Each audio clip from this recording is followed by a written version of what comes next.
Good afternoon. My name is Dale Rodriguez, and this is Flabonga Montrother Cube. And with me today, I've got Jennie Holyoake. Hey, Jennie. How's it going? Hello. Thank you for saying it right. Only because I said it wrong the very first time I met you, and you corrected me immediately, and I was like, okay, I'll remember that.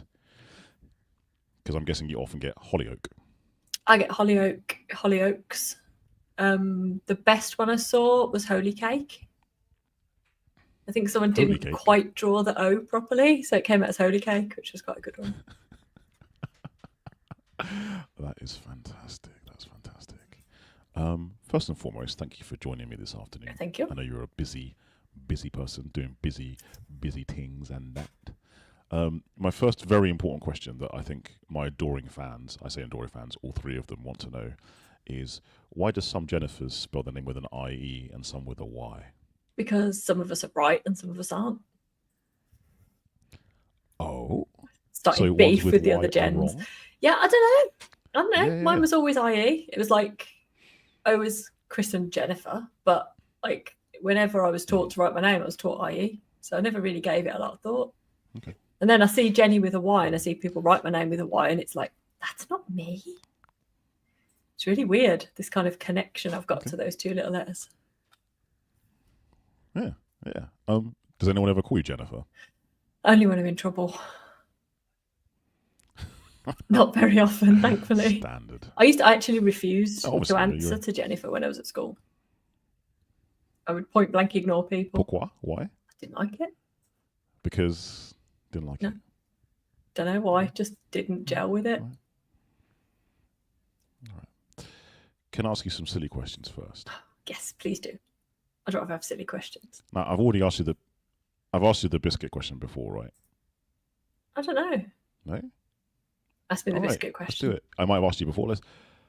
If you were a biscuit, what kind of biscuit would you be that accurately portrays your personality and why? But don't just pick your favorite biscuit. Ooh, good question. Oh, that's a really hard question.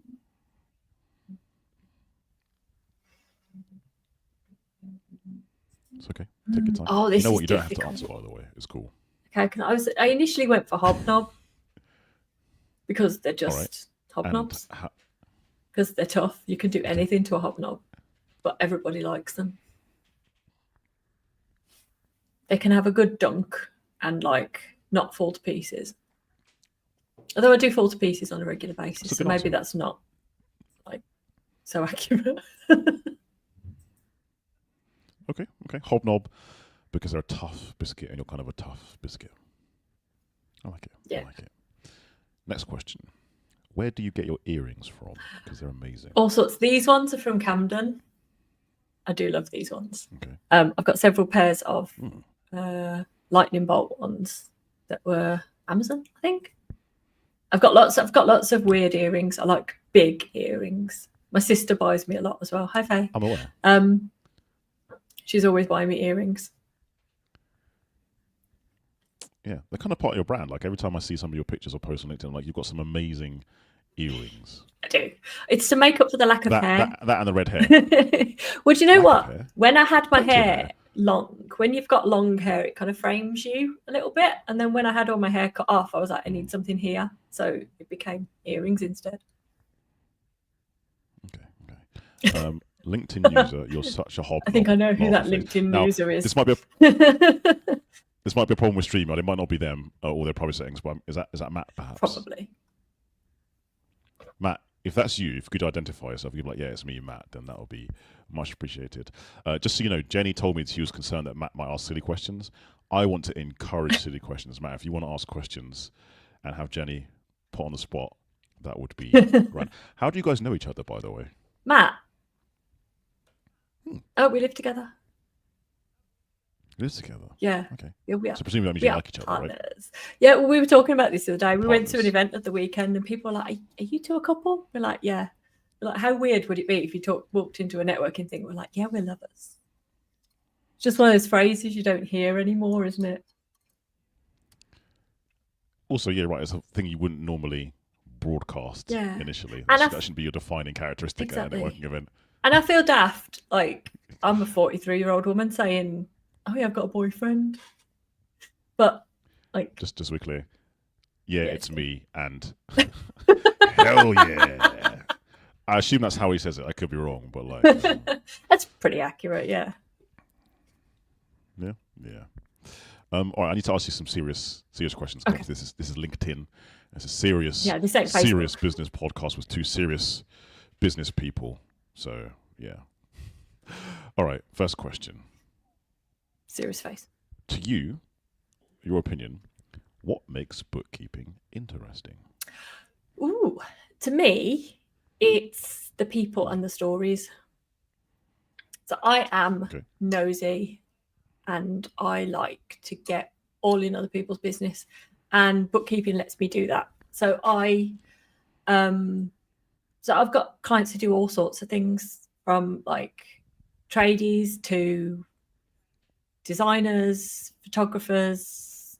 I've got a tree surgeon, I've got an undertaker, I've got all sorts of different industries. But so when I'm looking at their accounts and I'm going through their numbers and processing stuff, it kind of tells me the story of what they've been up to. And that in turn helps me identify what should and shouldn't be in there. So I always use the example of my photographers. They buy all sorts of things. They buy like baby clothes and bean bags and all sorts of things that for them is legit. It's what you would expect them to buy, because you can see somebody doing a newborn photo shoot. They're going to have some cute baby hats and maybe some fluffy blankets and that sort of thing. But if I saw that stuff popping up on my carpenter's accounts, I might ask a couple of questions about it.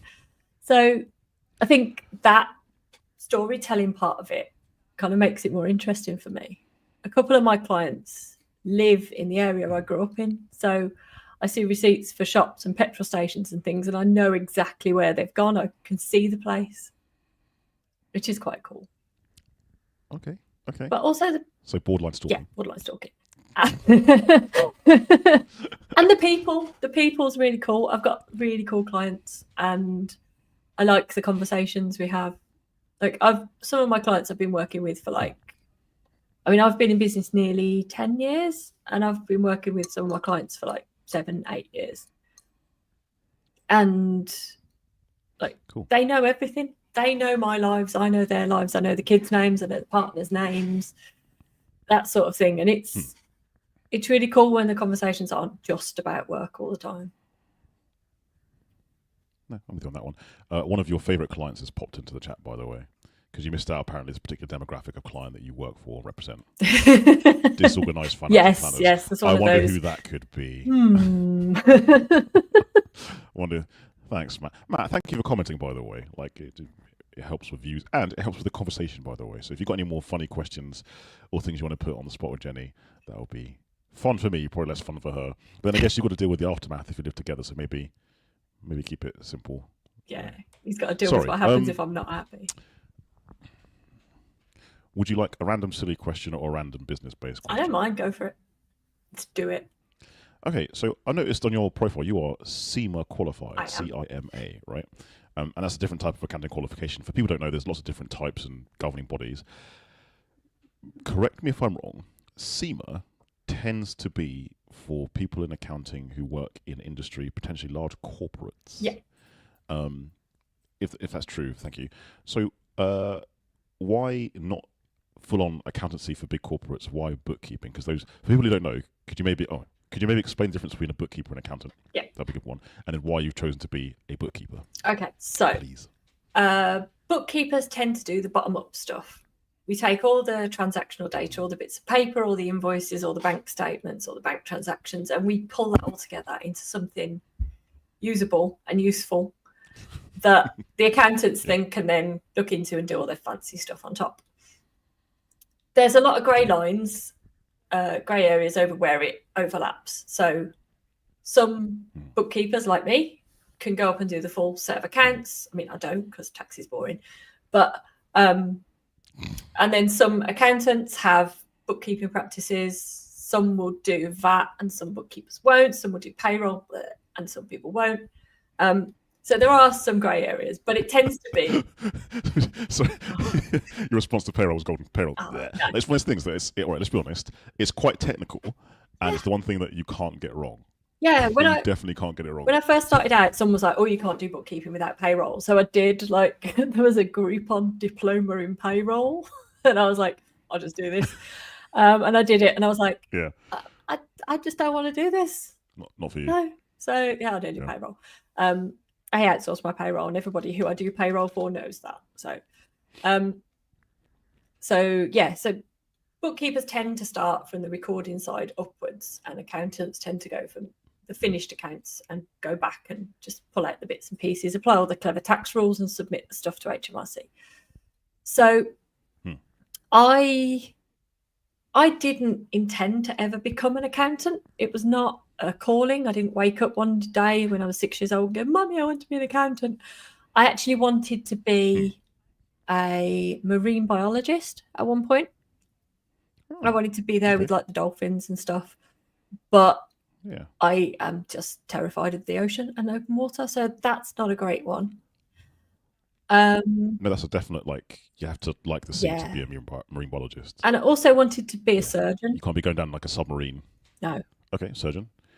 Yeah, surgeon would have been a good one, but again, I'm a bit squeamish. Don't like that stuff. So that one went by the by.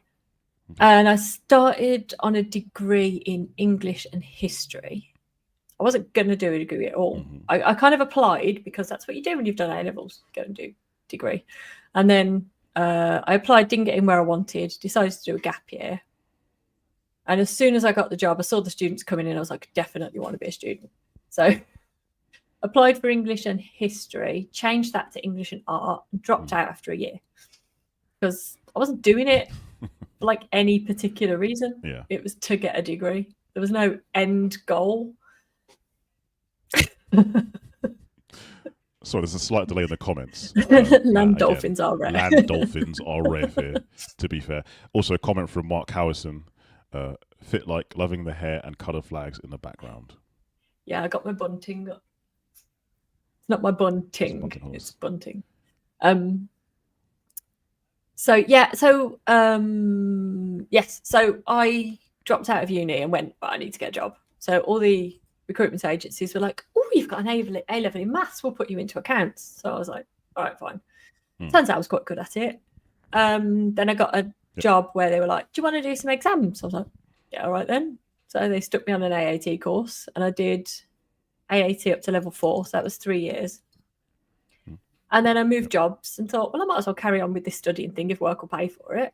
So I was working for Greggs the Bakers in their Birmingham division. So I did SEMA because it's manufacturing. SEMA had a very strong costing focus. So it was looking at the cost of production and all the information that businesses need to run and make good decisions and monitor their costs and overheads and stuff. So I went ahead with SEMA and qualified there. I never had any intention of working for myself. So then, then when I had my baby. So what brought about the? Okay. Yeah. Was it you having kids that brought about the change? It's kids. Yeah, I was working. I was at that time. I'd gone away from Greggs and come back, and I was working with the sales division in the southeast. So I'm based in the Midlands. So I was driving. I was going to say you worked for Greggs before it was cool and mainstream, because like there was a long time when Greggs didn't exist in the south. It was a purely northern brand. So So I remember it when I was a kid. It was Bragg's in Birmingham, and they kind of Greggs were based in Newcastle and bought out a load of different bakeries across the country, and then gradually changed the branding and the name. So we saw the Bragg's name with the Greggs branding for quite a while before we actually changed name to Greggs. I remember going up to Newcastle and going, "Oh, that's weird. That looks like Bragg's, but it says Greggs on it." So when I worked there the first time, it was Bragg's was like the Birmingham version of Greggs, and they just worked in the Birmingham area. And then over time, they sort of changed the structure so that it was, they were all like a bakery was one thing and shops were another thing. So when I went back second time, I worked very closely with the area manager for the Southeast region. So a lot of focus on the shops, what they were selling, what they were sailing. And we used to have to provide weekly information. We used to look at weekly statistics because Greggs is a very fast-moving business. And I was down to London for meetings once a week or at least once a month, early starts, late finishes. And when I had my baby, I was just like, this isn't going to work. I'm not putting this tiny human that I've made into the wraparound care. And, you know, I know some people need to do that. And I am not judging, but it wasn't for me. I couldn't leave him. So I was just going to do a bit of bookkeeping on the side. It's a time before remote working was fully mainstream, right? In the sector, like remote working in development, web development has been a thing for a while, but like within accountancy and finance, it's often been that no, you need to be in the office. But yeah, this is like 2013, 2015. It's 2014, right? Yeah, and my lad was like, there wasn't. To be honest, I didn't discuss it with them, but I'd seen other people come and go off maternity and stuff like that, and they'd done shorter hours or shorter days, but the workload was the same. And I just remember thinking, I can't leave him. So I was just going to do a bit of bookkeeping, I wanted something. I've been proven wrong on all of this, by the way. I wanted something simple that I could just charge like £15 an hour. I'd be done. It's all fine. Yep. And I could just pick it up and drop it. Yep. And I think before I'd even launched, I'd created a brand. My head doesn't do small and it doesn't do bits. It's very much all or nothing. So I'd got a website. I'd got what I didn't know. I knew nothing about marketing, but I'd written like client profiles, like almost ideal client profiles. I didn't know what I was doing. It was just, this is what I would want to see. Yeah, logical in your mind to do. Yeah. Okay. So I went to like an industry conference the first day, and I was like I just got my business cards printed. I hadn't got any clients or anything, and they were talking about fixed pricing, and I went, oh, maybe that's better than hourly rate. And that was it, really. I haven't looked back since. It's just been head down, get on with it. No, fair play. I want to kind of link what you just said to one of your recent posts. So you said, like, when you were starting the business, you kind of thought about the wider parts of the business, the marketing, the website, business cards, all that kind of stuff. One of your recent posts, the title is "Stop Telling People They Need to Outsource in Order to Grow." Would you be willing to kind of maybe summarize that post or expand upon the points you raised in that post? Yeah, absolutely. When I started out, I joined a group for bookkeepers. Now, I was like, my husband at the time wasn't earning enough to pay everything, so I had to get this up and running pretty quick. We didn't have much in savings or anything like that, and so everything I earned had to go on bills. Every time I put some money aside, something would happen, the car would break or whatever, and we'd have to find the money from somewhere. So it was really, really hard, really, really hard. And somebody on one of the groups I was in said, we were talking about, they'd grown their business really quickly and they'd made a really good show of it. And we were all there going, how have you done this? And they said, just invest. Every bit of profit goes back into the business, onto marketing, onto software, onto growing, employing staff and stuff like that. And they were like, this is the only way to grow. And I sat there feeling absolutely defeated because I was like, I can't do that. I can't invest every penny I earn back into the business because I need to live. I need to pay bills. I got to buy food and clothes and pay for nappies and all that stuff. And I don't think that person realised what a privileged position they were in to be able to just reinvest everything back into the business, to run a business for a couple of years and not have to draw anything from it. And I think... Yeah, I was going to say a majority of founders / solopreneurs, as it were, they don't have that luxury. You're right. They have to pay for their existence. If you have a partner that can support you, if you've got some savings, then great. But a lot of people don't have that luxury. So I'm inclined to agree with you. It's hard. And it's been a real struggle, and anybody who started their own business will probably understand that struggle. I'm not going to make out like I've been through anything other people haven't, but you see a lot of things and it's like, oh, you know what? Delegate, outsource this, outsource that, outsource the other. And you just can't sometimes.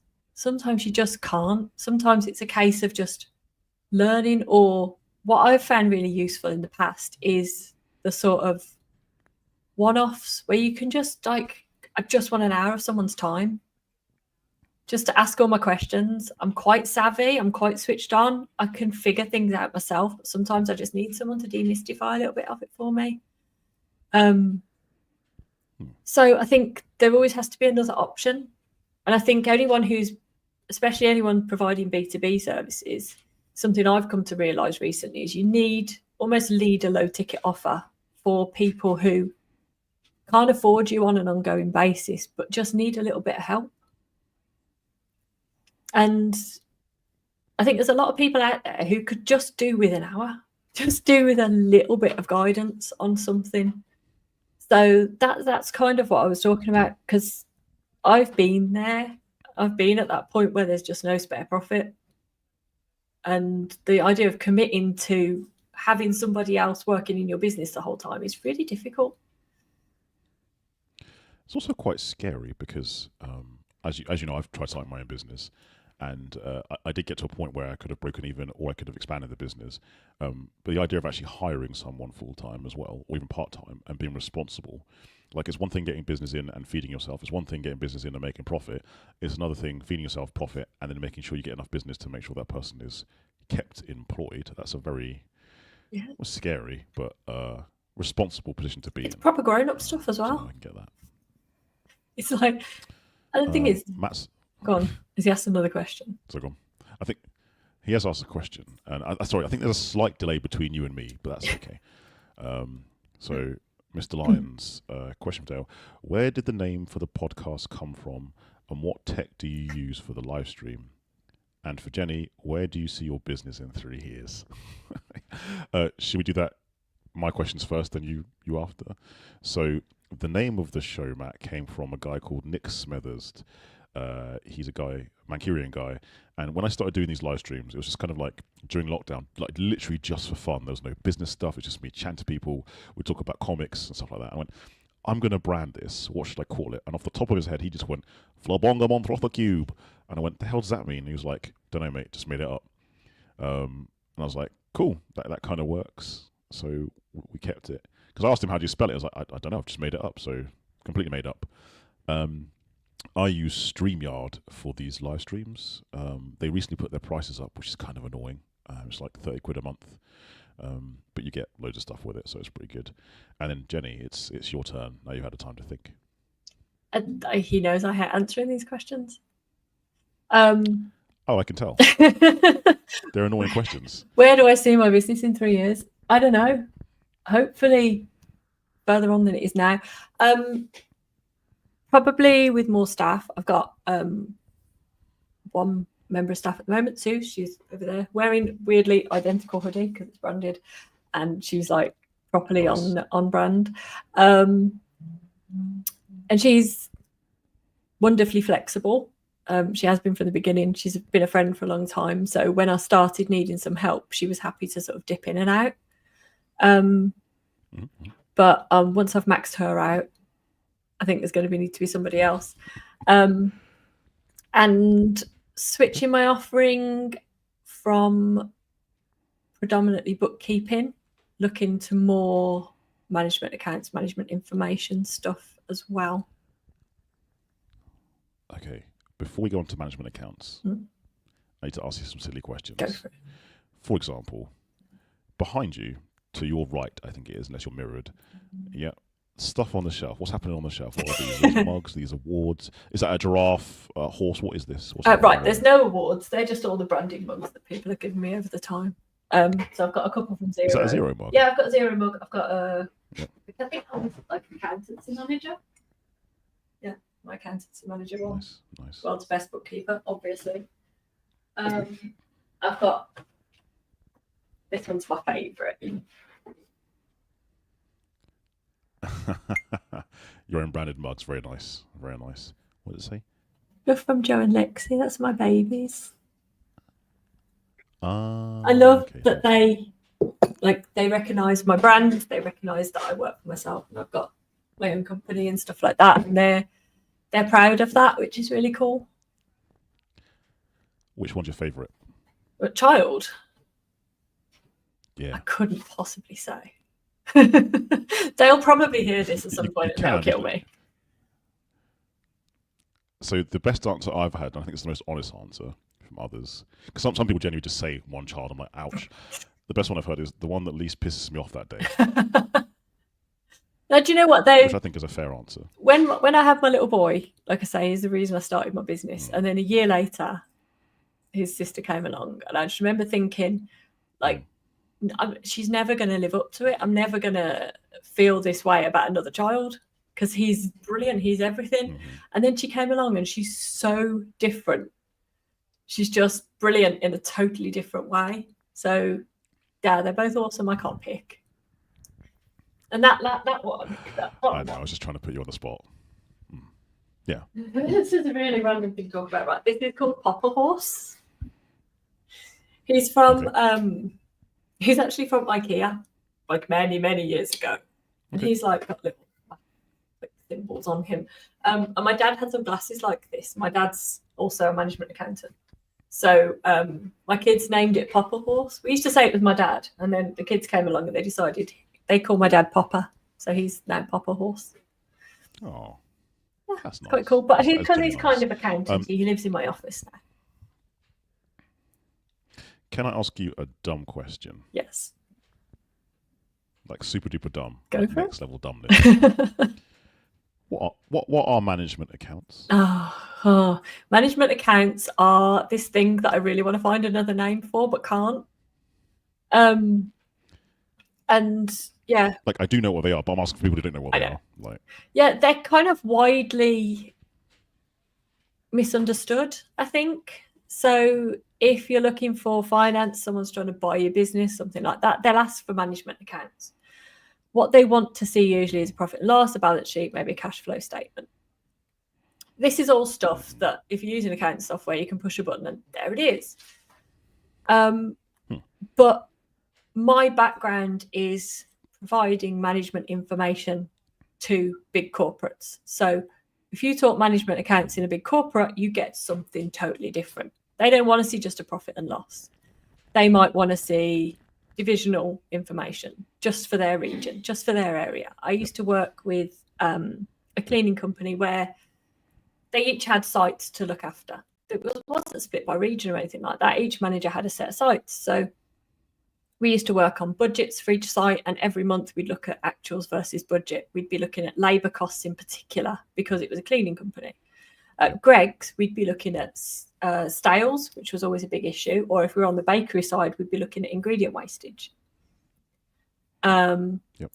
So management accounts, which will come under the umbrella of management accounts. Management accounts is any information that the person responsible needs to see to make good decisions and keep control of the business and make sure things are going right. So I've got quite a few charities on my books, and it's a particularly important thing for charities to have management accounts because they need to understand where they're spending their money. They need to understand what reserves they've got left because charities have to have a certain number of months in reserve.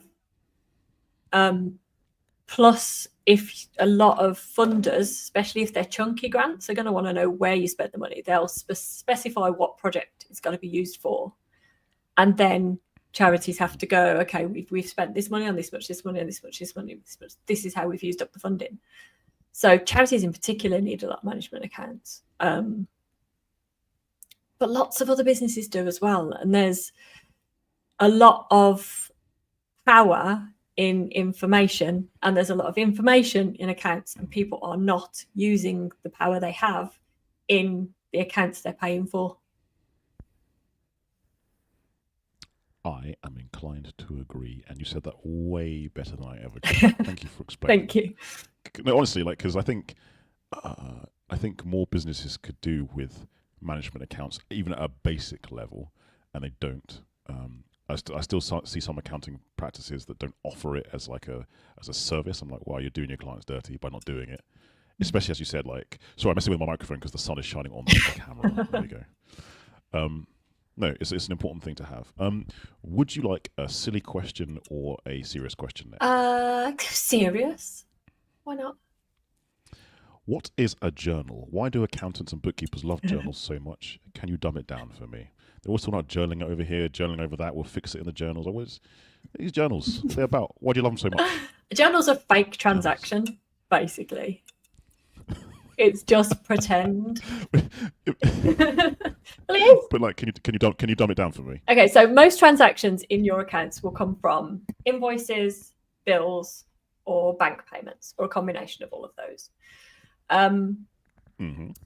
So most of it is built up from that, and you can prepare accounts to an extent just using that kind of transaction that has an actual physical movement of cash or goods or services somewhere that you've got a tangible thing to hang it on.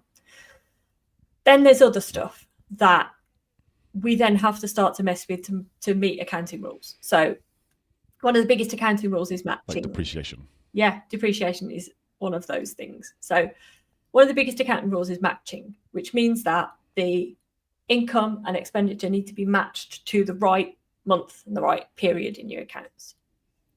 So usually, like the clearest example is when you're buying and selling things. So if you invoice somebody today and they pay you, so you invoice somebody on the 1st of November, they pay you on the 1st of December, and you ship the goods when you pay. I personally wouldn't wait that long. No, I'd be like, where's my money? Where's my mother flipping money? I want it tomorrow.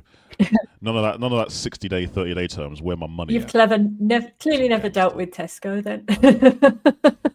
I'm joking. Like, I'm well aware that some businesses have ridiculous terms. Yeah, I used to, one company we worked with Tesco, and we put like 30-day payment terms, and they'd be like, that's sweet. You can have your money after 90 days. We'll do whatever we want. Yeah. Yeah, we're Tesco. Yeah, we'll do what we want. Exactly. Yeah. We've got the weight behind us. Sorry, I interrupted you. Yeah, so you mentioned that it's all about matching, and if you're invoiced or you bill first of the month, yeah, and then they pay you first of the next month. So we've got 2 different months here. So what we need to look at is when the actual transaction happens. So are you shipping the goods when they pay you, or are you shipping the goods when you raise the invoice? So if you're shipping we have to then think, okay, so should that income be at the same time as you ship the goods, or do we then move the stock around? So it's kind of, it can be complicated, but generally it's not. And depreciation is the best example of that. If you buy a computer and it costs you $3,000, cheap computer, I know, but you're going to probably use that computer in your business for 3 years. So is it realistic to say we've spent $3,000 in year 1? Well, cash wise, yeah, but actually that asset, that laptop's being used in your business for 3 years. So what you would then do is split it into 3 parts and put £1,000 in each year. You can't do that using a bill. So that's where the journals come in. The journals just adjust that future flow so that we can see it. And other options are like insurance payments. So you might pay insurance at the beginning of the year, and then you want to drip that into month by month instead of seeing this big chunk go out and then nothing. Because if you think about the impact on your profit, if you're making, I don't know, say you got £5,000 profit, you buy a laptop, that's £2,000 profit in that month, and then you're going to jump back up to 5, and everybody's going to go, what the hell happened there? If you spread it, it evens it all out, and it makes it more realistic based on what you're actually using it for. But thank you for explaining. And I've asked this question to other bookkeepers and accountants, and you all give vaguely the same answer, but just with different examples. So I genuinely appreciate it, and I think other people watching would appreciate it as well. Because one of the things I want to draw out is that, again, there are some software vendors out there that just say, use the software, it'll do it all for you. I'm like, some of it's been automated, AI's in there, but ultimately you still need a person who knows what they're doing to make some of these movements or journals or adjustments for you, because you could be missing out in terms of tax or your cash flow or all that kind of stuff. So thank you for explaining. Yeah, it's one of my bugbears. That is, it's all there. Oh, it's all right. The software will do it for you. I have seen people who've used their own software, and I've had to fix it. I've seen like the same expense going to 3 different places every month, and things like that. And it's just little things like that that will totally throw things out.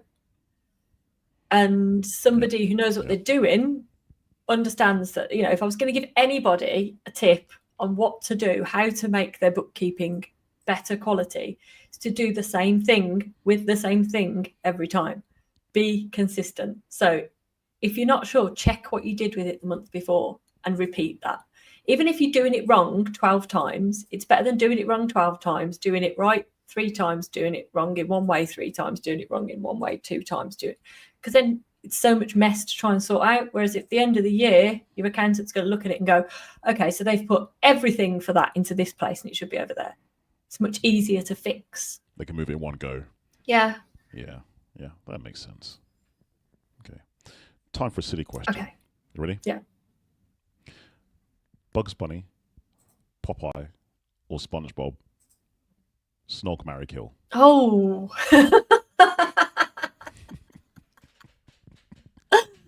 Oh my God. That's tough. I'd probably still kill SpongeBob because he does my head in. Yep. Difficult between Popeye and Bugs Bunny though.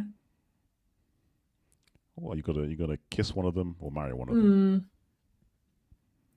I think marry Popeye. I reckon he's going to be more loyal. Bugs Bunny's too flighty.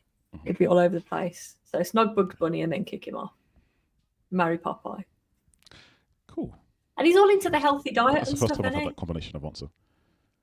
Who, Popeye? Yeah, it's all about spinach, cleaning. Oh, so's Bugs. He eats carrots. Yeah, I know, but that's all he eats. Fair enough. Thank you for humouring me. And I need to ask you a somewhat... Oh, wait, hold on. Matt's in here already. No. Is it because, Matt, you weren't in the mix? Or you want to answer differently, Matt? If you want to... I mean, since I've asked you, I should give you my reason for it, right? So my answer is kill Bugs Bunny because there's a rabbit and I can eat him. That's a good point. I reckon if I tried to snog Popeye, he might punch me, and I don't want to get punched by Popeye because he's stronger than me. So I'd probably marry the dude, and give a little kiss to SpongeBob. Oh. To be fair, I usually ask a ruder version of that question, but since we're on LinkedIn, I can ask the rude version or give my rude answer. Yeah, I think that's probably a good thing. Don't kill SpongeBob. Matt's a SpongeBob fan. He says, no, don't kill SpongeBob. Do you know what? I asked someone this question before, right? About who they, again, snog, marry, kill. And they talked about how they'd kill SpongeBob. And they're like, it would be easy to kill him because I just take him out of... Well, yeah, they're like, it would be easy to kill him because they just take him out of the water and leave him to dry out. And I was like, so not only would you kill the dude, but you let him suffer for presumably hours as he roasts in the sun. I was like, what's wrong with you? I know. Like, that's insane. That is really harsh. Right? Like, actually thinking about the method as well. Right. Yeah, that's dark. You play guitar, right? Sort of. Sort of. Because, like, I feel like there was a few posts you did a few months ago of you doing gigs and such. Yeah. I could have sworn I saw you holding a guitar. I could be wrong. Yes, I do reluctantly play the guitar. I taught myself probably 20 odd years ago, just from a book with an acoustic guitar, and like learned chord shapes and stuff like that. But I've never really. My goal was to play Blackbird by the Beatles because I'm a traditional kind of girl. And I did mostly make it through Blackbird, but it broke and I spent years not touching it for years. And yeah, I did get back into it. I will only play simple things. I'm not very confident. It was never anything Matt's up again, by the way. She plays guitar, full stop, not sort of, full stop. Yes, I know. There you go, you play guitar. Yeah. So is Blackbird your favourite song to play, or do you have a favourite song? I like playing Everybody Hurts by REM because it's really easy. Everybody Hurts. That's the one. Yeah, it's cool. Can you sing and play at the same time? Yeah. Awesome. I'm jealous. I can barely sing and play at the same time. Yeah, the gig thing was kind of interesting. My brain doesn't work that way. Yeah, so the gig was like... Have you ever crowd surfed? No. Absolutely not. I don't trust people enough for that. Sorry, you're saying the gig was like... Yeah, the whole gig thing came about. It was kind of unexpected. As you've probably guessed, Matt's my cheerleader. He's always like reminding me that I shouldn't be quite so modest and downplay myself as much as I do.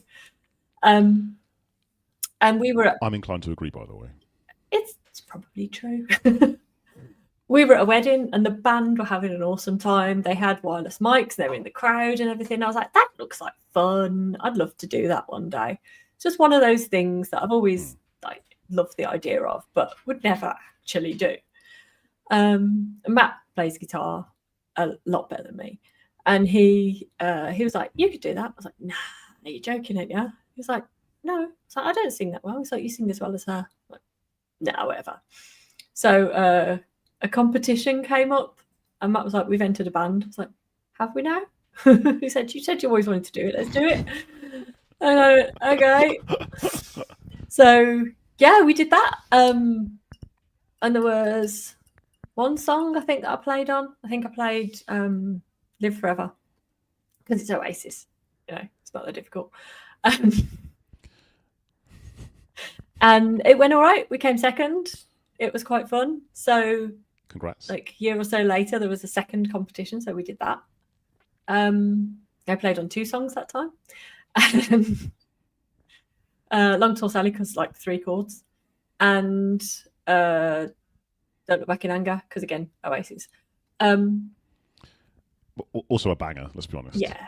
It was honestly, it was one of those moments when we played that. We were the last but one band to play. I think there were 5 or 6 bands, and I couldn't hear myself because the crowd was singing so loud. It was just one of those moments where it was like, yeah, this is quite cool, actually.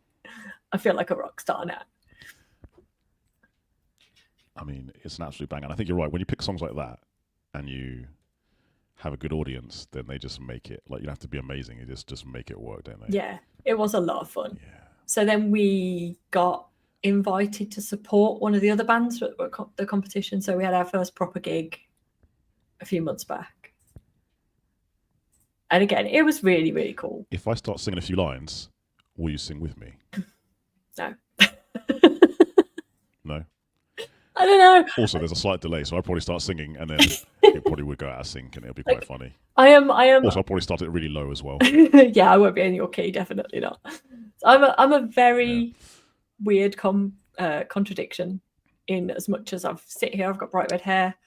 I will put myself forward for podcasts and stuff like that. I will sing on stage with a band. I am quite shy and quite introverted on the other side of that. I'm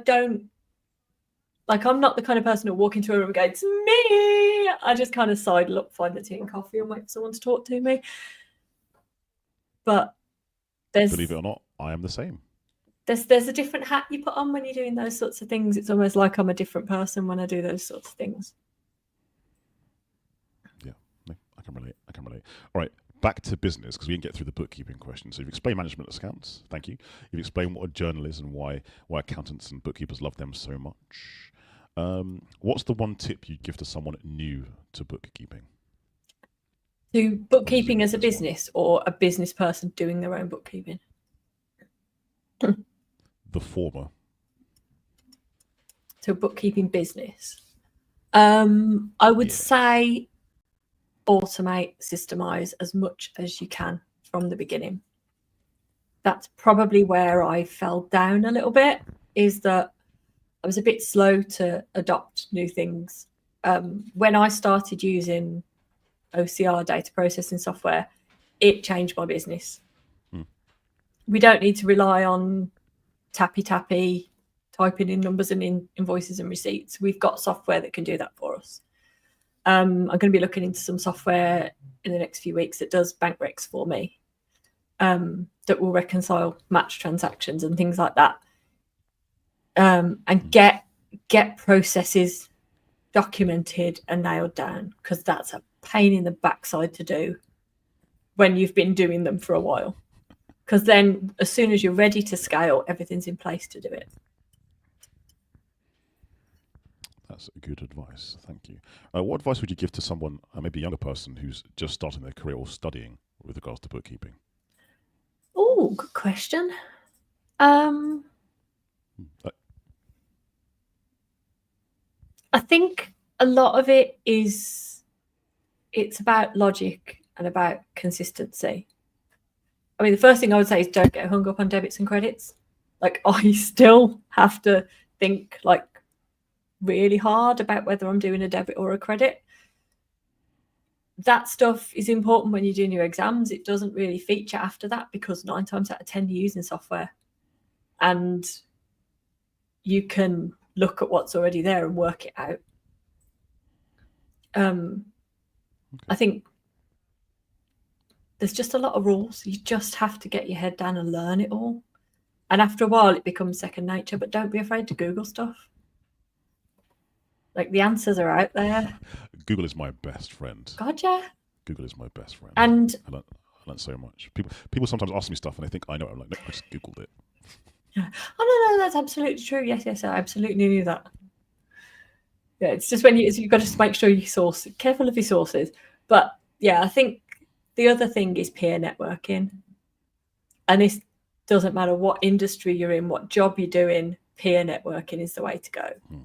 People who do the same as you that can bridge your gaps in knowledge and experience. Okay. Again, I 100% agree on this. Sometimes people think I'm some kind of tech guru within the fintech and accounting space. It's like, there's no way I can know every single system, every single pro and con for every single software, accounting-wise or other. So there are people that I often email, message, text, or WhatsApp, or join a couple of Slack groups where I go, guys, I've never come across this. What do you think? Because no one can know everything. It's impossible. No, exactly. And I've got a couple of groups of people that I know I can ask the stupid questions to, and you don't get judgment. You just get support and answers. Or even those days where it's like, oh, client said did this. What should I do next? Even if it's not specifically technical, it's people who are in the same position, who understand what you're going through, who've probably been through it, and can help you take the next steps. You're not on your own. Yeah. Reading from your profile, helping charities and unicorns take control of their numbers. In this context, how do you define a unicorn? Unicorns are, they know who they are. The unicorns are the weirdos and the game changers. They're the people who are doing ordinary things in not so ordinary ways. Okay. And they're your kind of preferred clients? They're my kind of people, yeah. Yeah. Kind of people. They tend to fall into the neurodiverse bracket, just tends to be a thing. A correlation. You don't have to be neurodiverse to work with me. But yeah, they're usually the people who you see them and they stand out. They stand out because of the way they speak. They stand out because of the way they put their business forward. They've usually got really colourful branding. They're doing something different in their industry, even if their industry is normal, ordinary. They're the creative people, but not necessarily in creative industries. Oh, okay, that makes sense. A bit like me, I suppose. Without name dropping, because I was going to say, I don't see myself as a creative. Colourful. I see myself as a creative person, but accountancy is not an industry that you can be creative in. Not very creative, anyway. I mean, you can, but then you go to jail. Yeah, exactly. Because creative accounting, that money was just resting in the accounts. That's money laundering. You go to jail for that, so don't do that. Cool. I realised I've asked you lots and lots of questions, and you've humoured me a lot, so thank you for that. Do you have any questions for me before we wrap things up? Ooh, that's a bit of a flip. I hadn't thought about that. Probably not, no. I asked you some questions before we started. You did. Cool. in that case, I just want to make sure that I've asked all the questions I asked on the post. I asked you what makes bookkeeping interesting. What makes bookkeeping interesting? I didn't ask you how you stay motivated in your role, but I feel like you answered that in one of your previous answers. You said it's about the clients, like you getting to know them, know their numbers, helping them do that. I asked you about anyone new to bookkeeping and how to define a unicorn. So yeah, you've answered all of my ridiculous questions. Whoop. So thank you for that. You're welcome. Anyway, so before we sign off, I'm going to hover over the end stream button. What is the one kind of word of wisdom or nugget of information you want to leave before we hit end stream?